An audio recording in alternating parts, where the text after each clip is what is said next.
Selamat pagi semuanya. Pagi. Apa kabar? Alhamdulillah.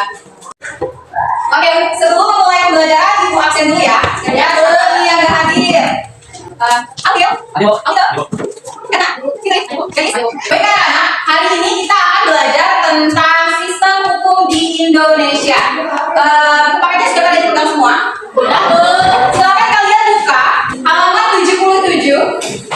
Itu ada materi tentang sistem hukum dan peradilan di Indonesia. Ibu kasih waktu 10 menit untuk membaca tentang sistem hukum dan peradilan di Indonesia, makna dan karakteristik hukumnya, kemudian golongan hukum dan tujuan hukum. Silakan baca.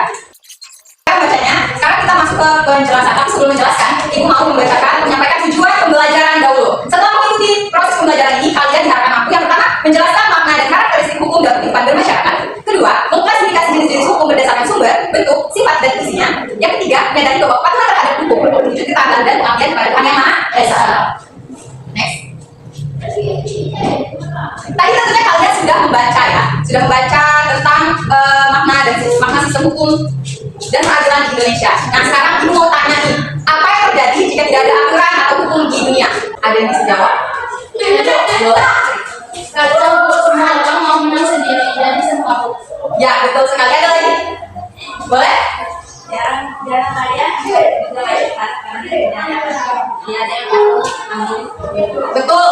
Jalan raya macet atau amburadul jadinya karena tidak ada peraturan kalau di jalan lalu lintas ya. Ada lagi? Ayo. Oke, boleh? Tidak ada keamanan, hidup jadi tidak tenang dan takut. Ya. Jadi teman-teman tadi, berapa orang yang menjawab ya? Itu sudah benar sekali jawabannya. Kalau tidak ada hukum di dunia ini akan huru hara, kacau dan tidak ada keamanan. Seperti yang Mas bilang, orang bisa seenaknya. Nah, itulah fungsi dari hukum. Yaitu sebagai pengatur dan kendali agar kehidupan kita tertib dan damai. Selain itu, mematuhi hukum juga bagian dari ketaatan kita kepada Tuhan. Karena Tuhan pun mengajarkan kita untuk hidup beretika dan tidak merugikan orang lain. Tepuk tangan dulu untuk kita. Kita lanjut ke materi.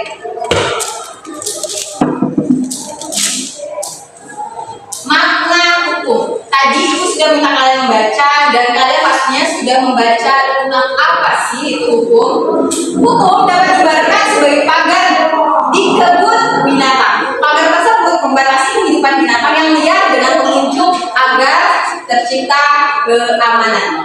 Tanpa pagar, kehidupan akan menjadi semrawut dan tidak aman. Dalam kehidupan sehari-hari, manusia hidup berdampingan dengan orang lain. Setiap orang memiliki kepentingan, hak, dan kebutuhan yang berbeda. Perbedaan tersebut dapat menimbulkan konflik apabila tidak diatur dengan baik. Oleh karena itu, diperlukan aturan yang mengikat seluruh masyarakat, yaitu hukum. Hukum berfungsi untuk menjaga ketertiban, melindungi hak masyarakat, dan menciptakan keadilan. Tanpa hukum, kehidupan masyarakat akan kacau balau karena setiap orang dapat bertindak sendiri. Kita masuk ke definisi hukum menurut para ahli. Di sini ada Utrecht. Menurutnya, hukum adalah hubungan petunjuk hidup berupa perintah dan larangan yang mengatur tata tertib dan dalam masyarakat dan seharusnya ditaati oleh anggota masyarakat. Kemudian ada Immanuel Kant menjelaskan atau mendefinisikan hukum adalah keseluruhan syarat yang memungkinkan kebebasan setiap orang dan menyesuaikan diri dengan kebebasan orang lain. Yang terakhir ada Muhtar Kusuma Atmaja. Menurut Muhtar, hukum adalah keseluruhan asas dan kaidah yang mengatur kehidupan manusia dalam kehidupan masyarakat serta lembaga dan proses yang mewujudkan berlakunya kaidah tersebut. Itu adalah pengertian hukum menurut para ahli. Sebenarnya banyak sekali pengertian hukum lainnya, tapi kalau kita jabarin di semuanya ya nggak cukup waktu. Nanti kalian silakan cari pengertian hukum atau definisi hukum menurut para ahli lainnya.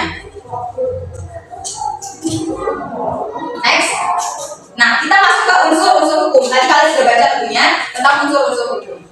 Unsur-unsur hukum itu ada beberapa. Yang pertama, mengatur tingkah laku manusia. Hukum mengatur bagaimana manusia bertindak dalam kehidupan bermasyarakat. Contohnya, larangan mencuri, kewajiban membayar pajak, aturan memakai helm, dan lain-lain. Kemudian yang kedua, dibuat oleh lembaga yang berwenang. Contohnya, undang-undang dibuat oleh DPR bersama Presiden. Itu contohnya. Kemudian yang ketiga, bersifat memaksa. Setiap orang wajib mematuhi hukum tanpa pengecualian, makanya bersifat memaksa. Kemudian yang keempat, memiliki sanksi yang tegas. Hukum memiliki sanksi yang tegas. Pelanggaran hukum akan dikenai hukuman kalau dia melanggar. Contohnya, pencuri dapat dipidana penjara. Bayangin kalau misalnya ada hukum. Barang kita tergeletak, barang kita tersimpan, diambil orang, terus gak ada hukum yang mengatur itu, ya hilang lah barang kita.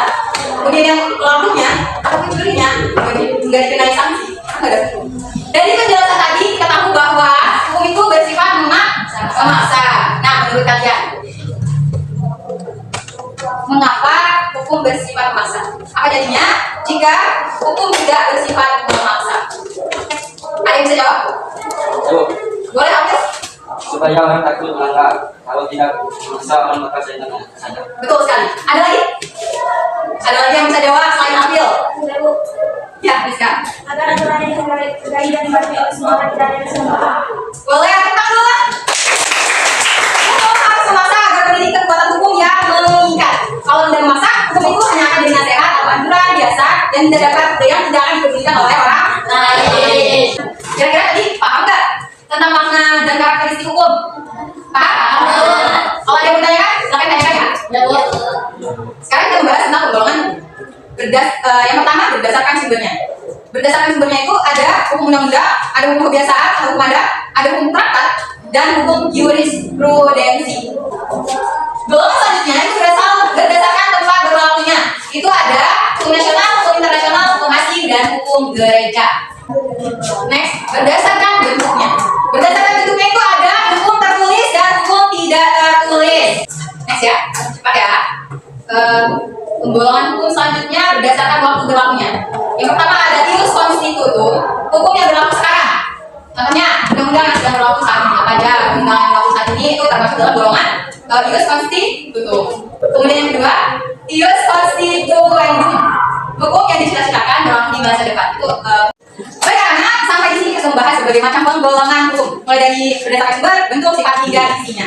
Sekarang, siapa dari kalian yang masih merasa bingung atau ada poin tertentu yang jelas, silakan bertanya. Jawab. Ya, boleh. Maksudnya hukum publik dan hukum privat itu bedanya di mana yang kira-kira contoh yang paling mudah dipahami apa? Perbedaan hukum publik dan hukum privat ya. Tadi udah dijelasin, dijelaskan ulang. Hukum publik itu mengatur hubungan antara negara dengan warga negara. Contohnya, kalau kamu melanggar lalu lintas tertentu atau mencuri, itu urusan kamu dengan negara. Kalau itu hukum publik. Kalau dia privat, itu mengatur tentang hubungan antar perorangan. Oke, lanjut ya. Tadi penggolongan hukum, sekarang kita masuk ke tujuan hukum.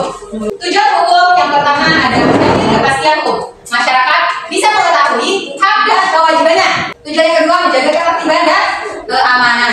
Yang ketiga mewujudkan keadilan. Setiap orang memperoleh hak sesuai ketentuan hukum. Contohnya hak mendapatkan pendidikan dan perlindungan hukum. Yang keempat melindungi hak asasi manusia. Yang kelima mencegah tindakan main hakim sendiri. Masalah diselesaikan melalui lembaga peradilan. Nah, jadi tujuan hukum itu intinya adalah untuk mengatur ketertiban dan keadilan. Menurut kalian, antara ketertiban dan keadilan kira-kira mana yang lebih diutamakan? Boleh? Karena kalau kita adil otomatis akan timbul ketertiban. Kalau kita tertib tapi tidak adil maka itu nindas. Betul nggak? Betul. Betul. Kita ada antara keadilan dan ketertiban mana yang lebih utama? Saya Bu, Apa ya? Dari dulu deh.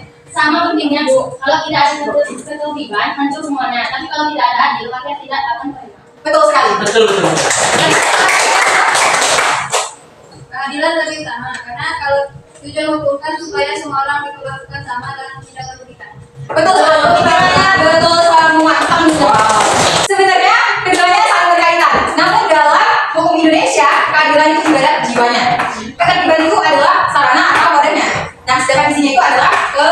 keadilan. Jadi hukum itu nggak boleh kaku, tapi harus berhati. Nah, jadi itu ya materi kita tentang sistem hukum di Indonesia. Makna-maknanya sudah, kemudian karakteristik, penggolongan, tujuan hukum itu apa, semuanya sudah dijelaskan di. Sekarang ibu mau bagi tugas tentang sistem hukum di Indonesia, yaitu kalian harus memecahkan sub kasus. Tapi sebelumnya ibu mau bagi kelompok kalian menjadi 3 kelompok. 3 kelompok ya maksudnya. Kira-kira mau kita bagiin atau kalian tulis sendiri? Itu aja dulu. Ya, bagi kalian ya. Tapi kalau misalnya pilih, jangan komen-komen. Sama ini, saya punya sama itu enggak. Harus ikutin aja tadi dulu.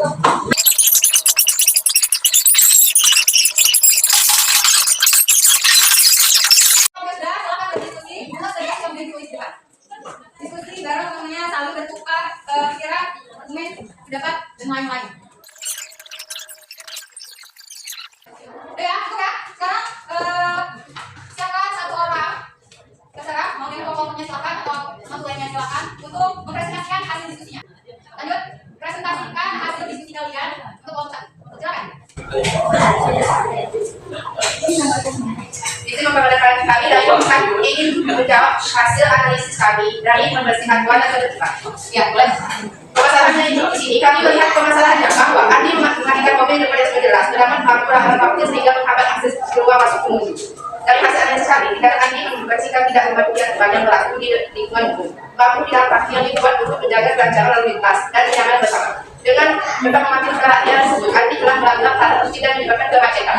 Alasannya hanya tentang tidak akan digunakan karena aturan berlaku untuk semua orang dapat tujuannya. Jika semua orang lebih seperti Andi, maka bisa dibantu pusat perbelanjaan akan segera. Dampaknya ayah adalah yang pertama, pengunjung lain kesulitan keluar masuk area, menimbulkan kemacetan, dan tidak mengganggu kenyamanan dan keamanan lingkungan. Solusi yang kami berikan adalah Andi selanjutnya mematikan kendaraan yang ada yang telah disediakan dan mematuhi arah tugas keamanan. Oke, bagus sekali. Tepuk tangan untuk kelompok 1. Selanjutnya untuk kelompok 2.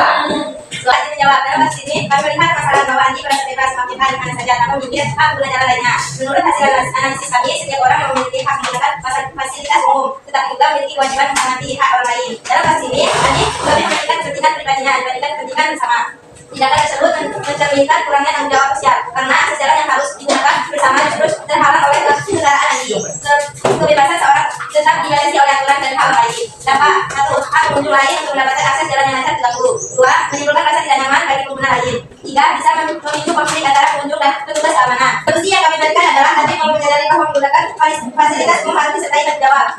Ia harus menghormati hak pengguna lain dengan memenuhi aturan parkir. Untuk saya analisis yang